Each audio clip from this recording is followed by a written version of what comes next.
South Korea's finance minister says there's no room for further government spending, but that a rate cut could help spur growth. On the other hand, the BOK governor seems to think the very opposite. Shin Se-min delves deeper into the two very contrasting views on how to improve the Korean economy.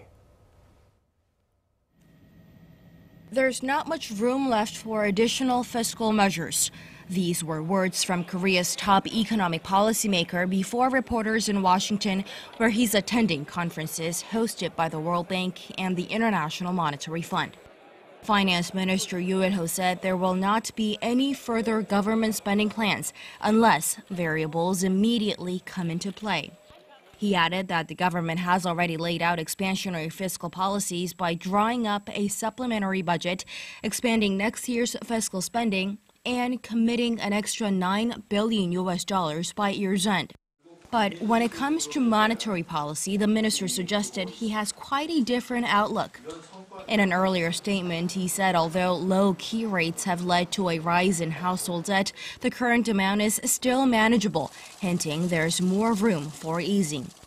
But it appears this sentiment is not quite shared with Korea's top central banker.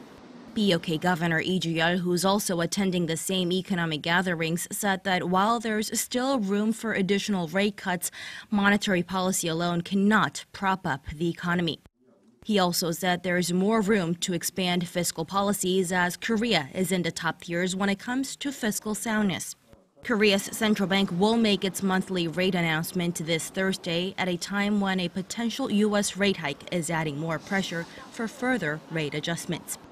The current rate stands at an all-time low of 1.25%, but there are still great concerns that more easing would exacerbate the household debt load that stands at over $1.1 trillion as of the end of June. Shin Se-min, Arirang News.